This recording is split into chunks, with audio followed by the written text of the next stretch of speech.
investigative journalists not only let my mother down and my family down, they let the public down too. At 8:47 a.m. At 8:47 a.m. on December 14th, Prince William placed a phone call palace insiders would later describe as the most difficult of his life.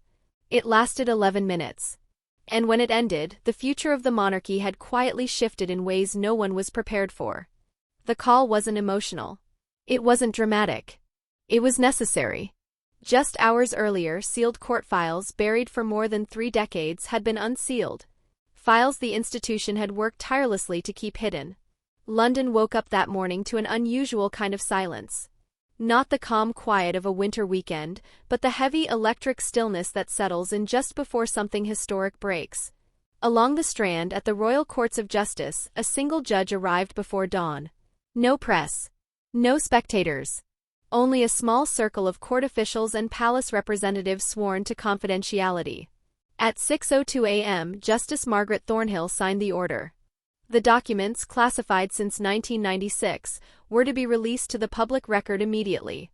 Inside those files, private correspondence, financial agreements, and legal negotiations between Princess Diana and the royal household during the final months of her marriage to Prince Charles.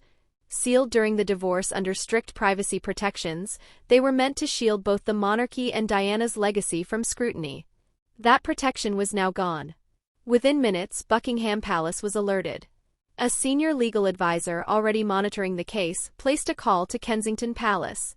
At 6:15 a.m., Prince William's private secretary answered. The message was brief. Urgent. Unmistakable. The Diana files have been unsealed. His Royal Highness must be informed immediately. William was already awake, seated in his private study with a cup of tea, reviewing briefing notes for the day ahead.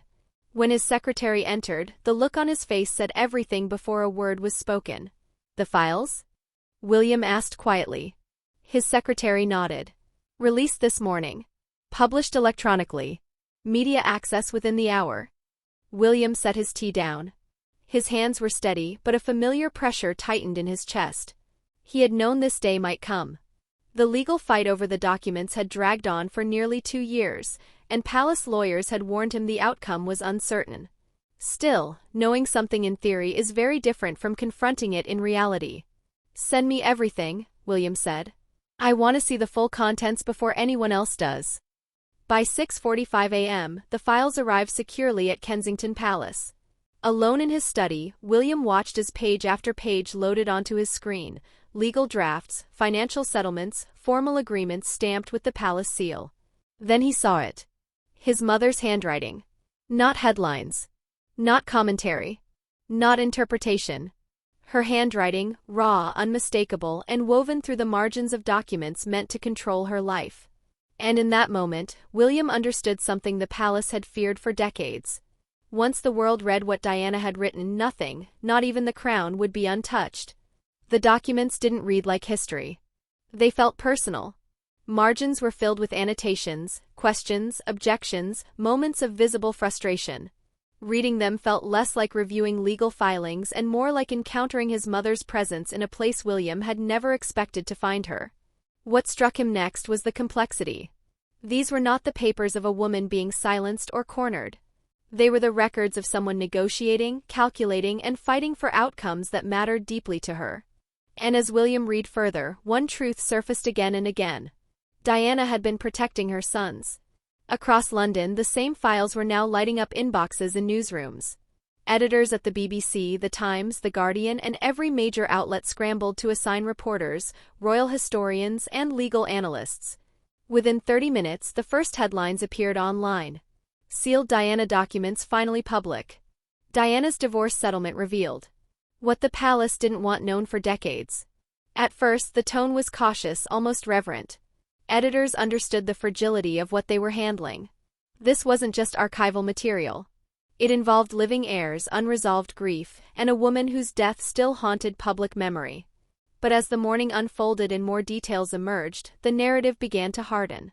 Diana had agreed to strict limitations on what she could say publicly about the royal family. She had accepted financial terms that were substantial, but conditional. And she had navigated every step within a system that held vastly more power than she ever did. Across the Atlantic, it was just past 1 a.m. when CNN cut into regular programming. Breaking news, sealed Diana files released, contents shock the palace. American morning shows immediately tore up their rundowns. Producers knew this story would dominate the weekend. For audiences who remembered Diana's death in 1997, the unsealing didn't feel like closure. It felt like reopening a wound that had never healed. William understood that better than anyone. By 7:30 a.m., he had read enough to realize he was facing a decision no royal handbook could prepare him for. The documents, dense with legal language, structured in the rigid style of 1990s court filings, told a story he had never fully known. He had been 14 when the divorce was finalized in August 1996. Old enough to feel the pain. Too young to understand the machinery behind it. The earliest document was dated March 1993, just months after Charles and Diana's separation became public. It was a handwritten letter from Diana to her solicitor, written on Kensington Palace stationery. Its clarity was startling. "I need 3 things protected," Diana wrote. "My ability to remain involved in my sons' lives. Their financial security, independent of whatever happens to me. And my freedom to continue the work I believe matters." William read the letter twice. His throat tightened. He had never doubted his mother's love, but seeing it laid out so plainly, at a moment when her own world was collapsing, hit him with unexpected force. What surprised him most, though, were Diana's counter-proposals. In letter after letter between her legal team and palace representatives, she pushed back, not on money but on control. She objected to restrictions. She questioned confidentiality clauses. She resisted language that would bind her silence indefinitely. One letter, dated November 1994, stood out. Diana's solicitor warned that the proposed confidentiality terms were so broad they would prevent the princess from defending herself against future accusations, effectively silencing her forever. And beneath the typed legal argument, in Diana's handwriting, was a single line that stopped William cold. "I will not agree to disappear." William leaned back in his chair. Because for the first time he saw the divorce not as a failure of marriage, but as a battle his mother had been quietly fighting alone. And buried deeper in the files was something even the palace lawyers hadn't expected to ever become public. Something that would force William to decide, not as a prince but as a son, what came next. As the negotiations intensified, controversy followed. The palace's official response, drafted by a senior legal advisor whose name William immediately recognized, was firm, carefully measured. The institution's position is that mutual discretion serves both parties. "We are prepared to increase the financial settlement to £18.5 million and guarantee continued security provisions. However, the confidentiality terms are non-negotiable." William could see the negotiation unfold across the pages like a quiet chess match. Advised by her legal team, Diana made a deliberate choice. She would accept the restrictions on one condition. Actually, 2. First, that William and Harry's positions in the line of succession would remain untouched, free from ambiguity or future challenge. Second, that their financial inheritances, from both the Spencer family and the royal household, would be placed into trust structures that could not be altered without their consent once they reached adulthood. A memo from Diana's financial advisor, dated January 1996, stated it plainly. "The princess has prioritized her son's long-term security over her own immediate freedom. She believes, and I concur, that accepting these terms now will prevent future disputes that could jeopardize the young prince's positions within the institution." William leaned back in his chair, staring up at the ceiling of his study. His mother had traded pieces of her own autonomy for his and Harry's protection. She had accepted silence, limits, permanent restraint, all because she believed it would secure their futures. But the files contained something else, something that shifted the story in a way William hadn't expected. Scattered among the formal documents were handwritten notes.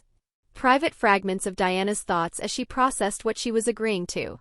One note, undated but clearly written during the negotiations, read simply, "I hope they understand someday why I chose this." Another, written in the margin of a financial agreement draft. "Not about the money. Never about the money. It's about making sure they have choices I didn't." Something inside William broke, not anger, not resentment, but a deep, aching sadness. She had carried this alone. Made these decisions knowing her sons were too young to understand. Trusting that someday, somehow they would. The typed documents confirmed her acceptance of the final terms. Then came a handwritten postscript, added in blue ink. "I've done what I can. The rest is up to them. Please ensure these files are sealed. If they're ever opened, I want my boys to see that I tried." William's vision blurred. He set the papers down and pressed his palms to his eyes, fighting to steady himself. Outside the study window, the December sky was gray and unyielding, the kind of cold morning that never quite brightens. A soft knock broke the silence. Catherine entered quietly, carrying a fresh cup of tea. She placed it on the desk, then saw his face and understood instantly. "You've read them," she said gently. William nodded, unable to speak. She pulled a chair close, their shoulders touching. "Whatever is in those files," Catherine said softly, "your mother loved you.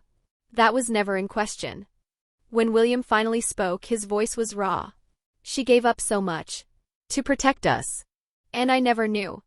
Catherine squeezed his hand. "Now you do. And that matters." William nodded, but the knowledge came with a new weight. Because in less than 2 hours, the rest of the world would begin forming its own interpretations of those files. And unless someone who understood the full context spoke, the story would be written by people who had never known Diana, never loved her, and never understood the cost of what she had sacrificed. By 7:50 a.m., media coverage had intensified. And William realized he was standing in an impossible position. Between silence and truth. Between duty and memory. Between protecting the crown and honoring his mother. And whatever he chose next would echo far beyond that gray December morning. By mid-morning, the story had exploded. The BBC assembled a panel of royal historians, legal scholars, and Diana biographers. Sky News shifted into continuous live coverage. Across social media, the documents were dissected line by line, screenshots, highlights, speculation spreading faster than context ever could. In Britain, a dominant narrative began to form. Not one of villainy or innocence, but complexity. Diana had not been powerless. But neither had she been free. She had negotiated inside a system designed to protect itself. Her choices reflected both strength and constraint, agency shaped by limits. It was an uncomfortable story, one that resisted easy conclusions. American coverage, however, took a different tone. Morning shows on CBS and NBC framed the unsealing as long overdue confirmation of what Diana's supporters had believed for decades. That the institution had silenced her. That money had been used to buy compliance. That her death in 1997 robbed her of the chance to ever tell the full truth. William watched a Good Morning America segment on his tablet, his jaw tightening as the host spoke with barely concealed outrage. "These documents prove what we've suspected for years. Diana was trapped in a system that valued its reputation over her well-being. And now, nearly 30 years later, we finally have the evidence." Catherine, standing beside him, frowned. "They're not reading it properly," she said. "They're seeing what they want to see." William nodded slowly. "And Harry will too." That was the heart of the problem. Harry, living in California, deeply estranged from the institution, would inevitably read these files through the lens of his own pain. He would see confidentiality as oppression, the settlement as hush money, and he would use these documents to validate every accusation he had made over the past 5 years. Unless someone reached him first. Unless someone explained the full context. In Diana's own words. William's phone buzzed. A message from Princess Anne. "Have you seen the coverage?" William typed back quickly. "Yes." Her response came seconds later. "You need to get ahead of this before it spirals." William stared at the message. He understood exactly what she meant. The institution would not speak. King Charles could not, emotionally or politically. Any official response would look defensive, self-serving, and only inflame the situation. But William was different. As Diana's son. As someone who had lived through the divorce. As someone who had read every word she wrote. If anyone could speak to the truth of what Diana had done, it was him. But how? A formal statement would be torn apart. A television interview would be dissected for weeks. And any public comment risked appearing to defend the institution at his mother's expense, something William would never do. Catherine watched the conflict play across his face. "There's only one person who needs to hear this from you," she said quietly. William looked at her. "Harry," she continued, "before he reads these files through everything else, he needs to hear from you what they actually say. William's first instinct was resistance. He and Harry had barely spoken in months. Their last conversation, strained and brief, had ended in mutual frustration. Calling now would reopen wounds that had barely begun to scar. But Catherine was right. If Harry weaponized these files without understanding their full context, the damage would be irreversible, not just to the institution, but to Diana's legacy. Because read carefully, the documents did not show a woman defeated. They showed a woman making impossible choices with limited power, trying to protect her children in the only ways available to her. Princess Anne's words echoed in William's mind, something she had said years earlier during another family crisis. The institution survives because your mother understood duty. Only now did William fully understand what she meant. Diana had not been crushed by the system. She had negotiated with it, accepted its terms when necessary, and extracted protections for her sons that had held for nearly 3 decades. But explaining that to Harry, who had spent years building a narrative of institutional cruelty, would require more than facts. It would require vulnerability. William looked at Catherine. "What if he doesn't listen?" he asked. Her answer was simple. "Then at least you tried. And that matters." William walked to the window. Outside, the December morning had brightened slightly, though the clouds still hung low. Somewhere across an ocean, his brother was waking up to the same headlines, surrounded by people who would tell him exactly what he wanted to hear. That he'd been right. That the institution was irredeemable. That their mother had only been a victim. Unless William reached him first. "I need the files," William said. "All of them. Especially the letters where she talks about protecting us." Catherine handed him the tablet. William scrolled carefully, marking passages. Handwritten notes. Margins where Diana's intent was unmistakable. At 8:35 a.m. he returned to his desk. His phone lay in front of him, dark and silent. Princess Anne messaged again. "The clock is ticking." William picked up the phone. His thumb hovered. This call would be difficult, perhaps the most difficult of his life. But if there was even a chance Harry might listen.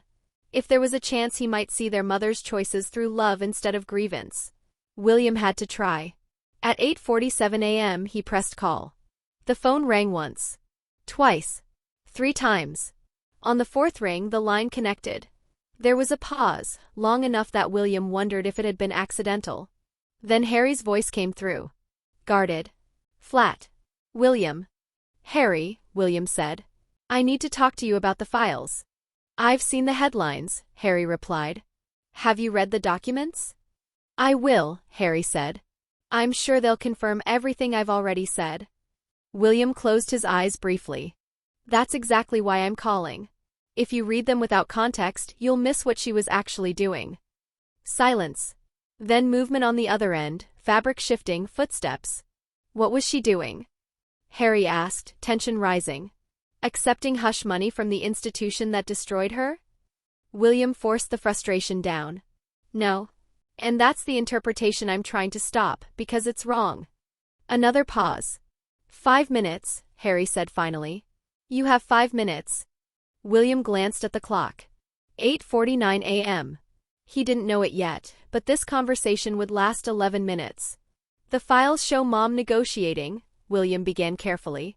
"Not surrendering. Not being silenced. Negotiating for specific things she wanted protected." "Of course they frame it that way," Harry cut in. "That's what the palace." And William interrupted him, not sharply but firmly. "No. This isn't their framing. This is hers." And for the first time in years Harry stopped talking. Rewrite history to make themselves look reasonable. William didn't rise to the accusation. He kept his voice steady. "I'm reading her words, Harry. Her handwriting. Notes in the margins. Letters she wrote to her solicitor. This isn't palace spin. This is her explaining her own choices." He heard Harry exhale, a sound caught between skepticism and reluctant curiosity. "What choices?" Harry asked. William pulled up a document on his screen. In March 1993, she wrote to her solicitor listing her priorities. 3 things. Staying involved in our lives. Our financial security independent of whatever happened to her. And her freedom to continue the work she believed in. "So they bought her off on all 3, Harry said flatly. "No," William replied. "They negotiated." She accepted restrictions on herself, on speaking publicly about the family, in exchange for guarantees about us. About our positions. Our inheritances. Our futures. There was a shift in Harry's breathing. Subtle but real. There's a memo from her financial advisor, William continued. January 1996. It says, and I'm quoting, "The princess has prioritized her son's long-term security over her own immediate freedom." That doesn't make it right, Harry said. But the edge was gone. I know, William said. But there's more. She wrote a note. We don't know exactly when, during negotiations. In the margin of a financial draft. It says, not about the money. Never about the money. It's about making sure they have choices I didn't. The silence that followed was heavier. Not defensive. Not angry. The kind that settles when something lands too cleanly to push away. William didn't fill it. Why are you telling me this? Harry finally asked. And for the first time his voice wasn't guarded, just confused. Because the media is going to frame this as proof she was victimized, William said. And you're going to be tempted to use it that way. To say it validates everything you've said about the institution. It does validate it, Harry shot back. William shook his head, even though Harry couldn't see him. It validates that the system was flawed. That she had limited power. That she made choices under constraint. But it also shows she made those choices strategically to protect us. And if you turn that into a simple story of oppression, you erase her agency. That hit. William heard it in the sharp intake of breath on the other end. She wasn't just a victim, William said, softer now. She was smarter than that. She understood the game. And she played it the only way she could to give us what she never had. Freedom. Security. Choices. Harry didn't answer. William imagined him standing somewhere in that California house, surrounded by a life built by walking away from the very protections Diana had fought to secure. There's one more letter, William said quietly. One of the last documents. She accepted the final terms. Then she added a handwritten note. He paused, reading it directly from the screen. I've done what I can. The rest is up to them. Please ensure these files are sealed. If they're ever opened, I want my boys to see that I tried. The silence stretched, nearly 30 seconds. William didn't interrupt it. He let Diana's words sit between them, exactly as she had intended. When Harry finally spoke, his voice was different. Quieter. Almost fragile. She wanted us to see this. William's throat tightened. She wanted us to understand that everything she did, even the things that looked like giving in, she did for us. There was no reply, but William heard a sharp breath. The kind someone takes when they're trying not to cry. I didn't know, Harry said finally. Neither did I, William replied. Not until this morning. For a moment they weren't opponents. They were just two men in their 40s, still trying to understand a mother they lost too soon. Still carrying the weight of a childhood neither had chosen. I can't just forget everything, Harry said at last. Between us. Between me and the family. I'm not asking you to, William said. I'm asking you to read these files carefully. To see what she actually did. And to honor that by not weaponizing her choices in a way that distorts them. Another pause. Then Harry said something William hadn't expected. Send them to me. The letters. The notes. I want to read them myself. Something loosened in William's chest. I'll have them sent within the hour. And William? Harry added. There was a note in his voice William hadn't heard in years. Tentative. Exposed. Thank you for calling. You're my brother, William said simply. The line went quiet again, not awkward, just full of everything they couldn't quite say. They hadn't reconciled. They hadn't resolved their differences. But for 11 minutes they had been sons together, trying to understand a woman whose love had shaped both their lives in ways they were only now beginning to grasp. When the call ended at 8:58 a.m., William sat in silence, staring at his phone. He didn't know what would come next. He didn't know whether Harry would honor what they'd discussed. But he had tried. And that, William thought, was what Diana would have wanted. Significant, Catherine said quietly. William nodded. I think he was genuinely surprised. He's built this narrative where Mum was only a victim, where everything the institution did to her was cruel and controlling. And the files do show that. They show how limited her options were. He paused. But they also show she wasn't helpless. She was strategic. She fought for what mattered. And Harry heard that. William considered the call again. I don't think it changed his mind completely. But I think he's willing to reconsider. And that's more than I expected. Outside, the December morning had fully arrived, though the sky remained heavy and gray. The media storm would continue building throughout the day. By evening, every major outlet in Britain and the United States would publish in-depth analyses. Historians would debate Diana's choices. Biographers would argue intent. The public, as always, would divide along familiar lines. But for William, the coverage felt secondary. What mattered was that he had reached his brother before the narrative hardened, before advisors, allies, and commentators shaped Harry's response into something fixed and performative. Whether it would last, William didn't know. But the door, at least, wasn't fully closed. Catherine moved to the window. He'll still be angry, she said. About other things. About feeling excluded. About how he's been treated. I know, William replied, joining her. And I don't expect this to fix everything. He looked out over the city. But maybe, for once, we can both see Mum clearly. Not as a symbol for our arguments. Just as she was. Complicated. Constrained. Trying to protect us the only way she could. At 9:15 a.m., Buckingham Palace issued a short statement. The royal household respects the court's decision to release these historical documents. The contents reflect a difficult period for all involved, handled with the dignity and discretion that characterized the late Princess of Wales. No further comment will be made at this time. It was classic restraint, acknowledging without engaging, saying little while signaling composure. Senior advisors had debated longer explanations but ultimately agreed, silence would carry more authority. When Princess Anne was told about William's call with Harry, her response was characteristically direct. You did what needed doing, she said. Don't expect gratitude. Just understand you fulfilled your duty. It was not comfort. But it was affirmation. By late morning, the American coverage began to evolve. Several outlets that had initially framed the unsealing as proof of Diana's victimhood shifted tone after reviewing the full documents. The New York Times published an analysis titled Diana's Divorce, Agency Within Constraint. The Washington Post argued that the negotiations revealed a strategic intelligence long overshadowed by tragedy. Not all coverage softened. Some commentators, particularly those aligned with Harry and Meghan's perspective, maintained that the files confirmed institutional cruelty.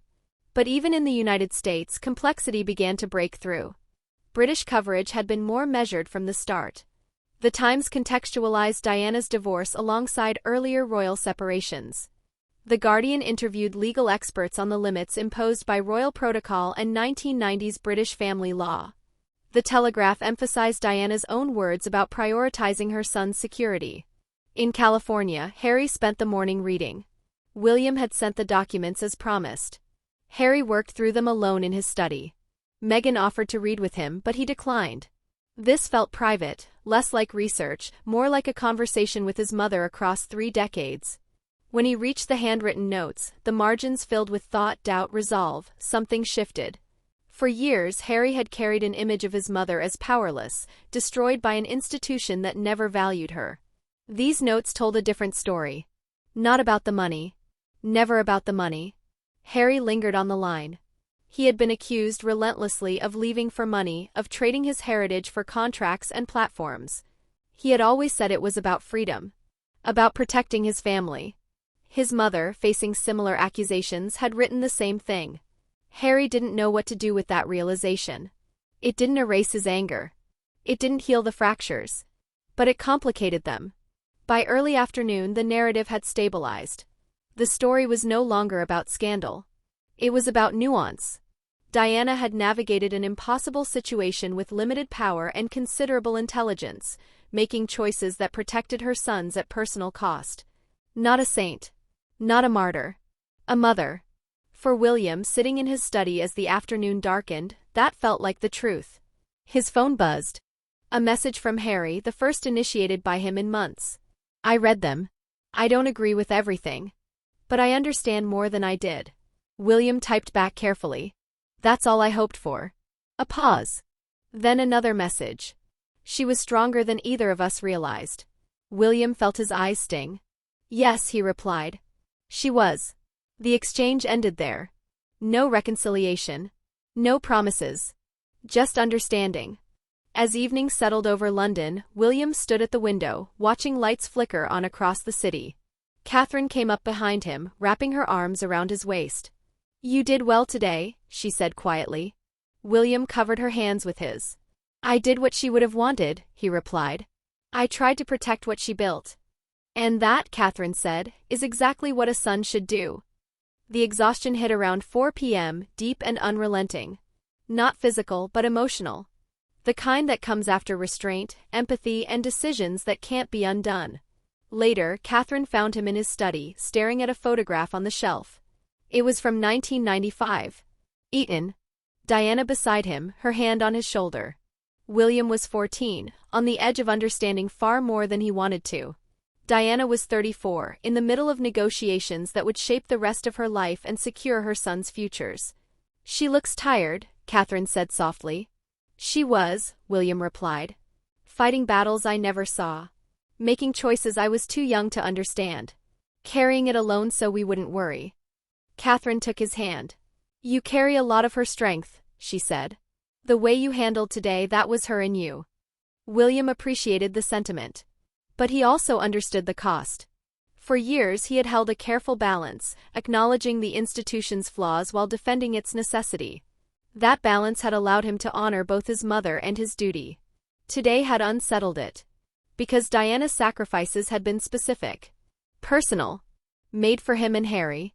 And William had spent his life protecting the system that demanded those sacrifices. He didn't regret his path. He still believed in reform, not abandonment. But now he understood the price of that belief more clearly than ever.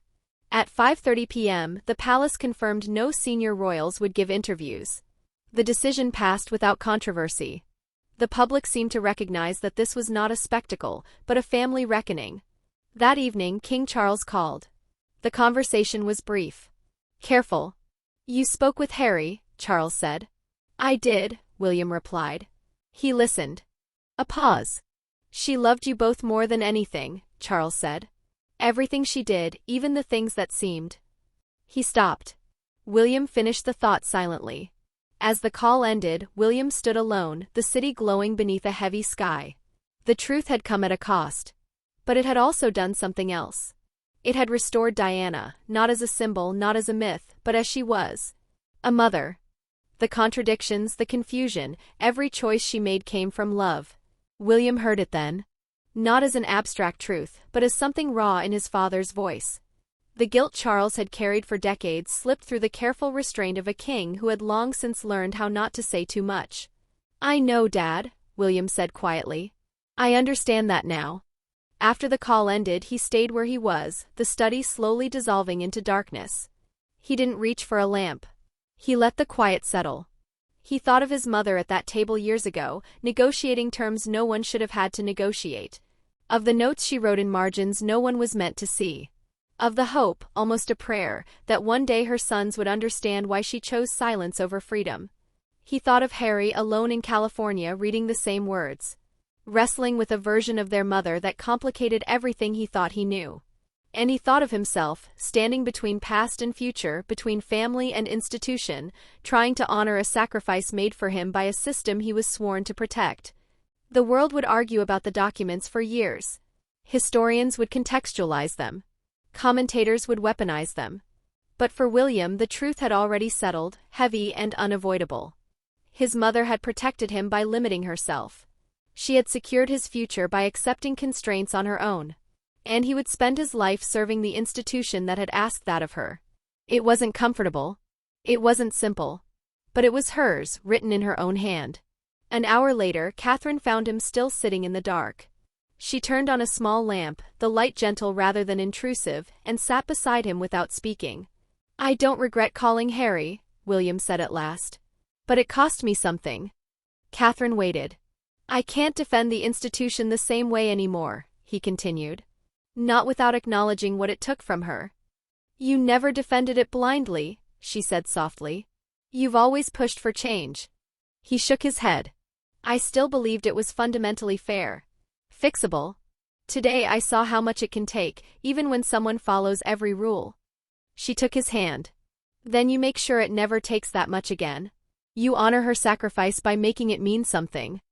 William looked at her, this woman who had chosen the same system, knowing its costs. Who carried its weight with clarity, not illusion. How do you do it? He asked. How do you accept it without resenting it? She smiled, sad but steady. I do resent it. Sometimes. But I remember why I chose it. Not for the crown, for you, for our children, for the chance to make it better. He pulled her close, holding her as if anchoring himself to the present. Outside, London moved on, unaware of the quiet reckoning unfolding behind palace walls. The files would remain public. Diana's words would be debated. Harry would keep reading, keep thinking. Because in the end, that was what she had left them. Not just protection.